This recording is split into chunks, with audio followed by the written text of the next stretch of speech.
उसके बाद जो अपडेट आ रही है वो आ रही है पीएसएल के हवाले से। अपडेट ये आ रही है, आपको पता है कि आईपीएल का ड्राफ्ट जो है वो कुछ दिनों में होने जा रहा है, जहां पर अब खबरें ये है कि पीएसएल की जो मैनेजमेंट है उन्होंने बड़ी नजर रखी हुई है कि कौन से ऐसे प्लेयर्स हैं जो अनसोल्ड रह जाते हैं, ये कौन से ऐसे नाम है जो ड्राफ्ट में भी शामिल नहीं होते हैं, और कौन से ऐसे नाम है जिनको फ्रेंचाइजी जो पिक नहीं करती है, उनके ऊपर पीएसएल की जो मैनेजमेंट है उनकी बड़ी निगाहें रहेंगी और उन नामों को पिक करने की वो कोशिश करेंगे। जी देखिए ये तो है, लेकिन एक्चुअली जो सवाल चल रहा है सोशल मीडिया में और हर जगह वही चल रहा है कि क्या ये ठीक है, क्या ये फेयर है कि हम उन प्लेयर्स का वेट करते हैं कि आईपीएल में अनसोल्ड जो प्लेयर्स होंगे वो हमें मिलेंगे सेम टाइम पे, फिर यही बेस्ट है। अब हाँ, उसका मैं आपको रीजन भी बताता हूँ, लेकिन फैक्ट है वहां पे पैसा बहुत मिलता है, यहाँ पे पैसा उतना नहीं मिलता। अब आप देखो कल आईपीएल के ऑक्शन की जो लिस्ट है, जो जो प्लेयर्स इसमें होंगे उनकी लिस्ट आ गई। 350 से ज्यादा प्लेयर्स शामिल हैं।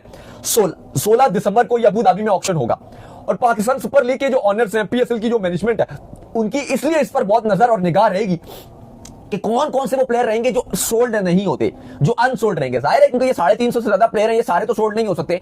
10 टीम्स हैं, बहुत ज्यादा बिक जाएंगे, लेकिन बहुत सारे बड़े नाम होंगे जो खिलाड़ियों में मसला नहीं होगा। लेकिन चूंकि फ्रेंचाइजीज ये बोलेंगे कि हमारे कॉम्बिनेशन बन चुके हैं भाई,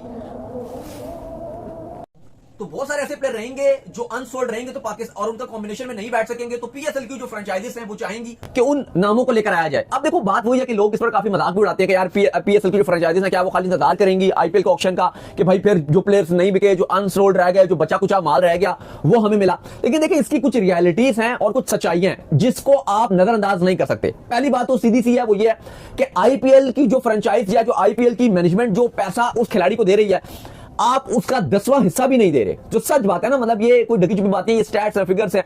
वो अगर आपको इंडियन रुपीस में 27 करोड़ दे रही है तो आप खुद अमाउंट लगा लीजिए कि वो पीकेआर में कन्वर्ट करोगे वो 90 करोड़ रुपया बन जाता है। 25 करोड़ भी दे रहे हो तो भाई वो कितना बन जाएगा, वो 80 करोड़ से ऊपर की अमाउंट बनेगी।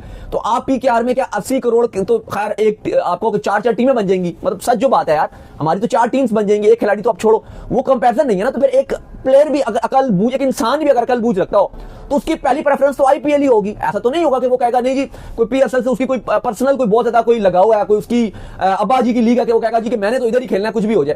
खैर मुझे लगता है अब्बा जी की भी लीग होगी, फिर भी वो कहेगा भाई मैं वहां जाके खेलता हूं, पैसे मुझे ज्यादा मिल रहे हैं। तो बात यह कि जब तक पैसे आईपीएल में ज्यादा हैं, एक प्लेयर को ज्यादा मिलेंगे तो वो यही कहेगा।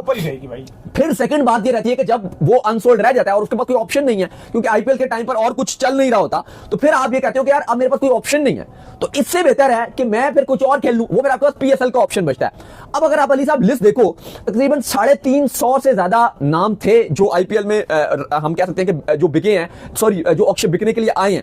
लेकिन इसमें बहुत सारे ऐसे नाम रहे हैं जिनका नाम अवेलेबल नहीं है। शायद आईपीएल की फ्रेंचाइजी उनको बोलेगी कि यार ये वो उतने बड़े नाम नहीं है, लेकिन हमारे लिए पीएसएल के हिसाब से वो नाम बड़े हैं।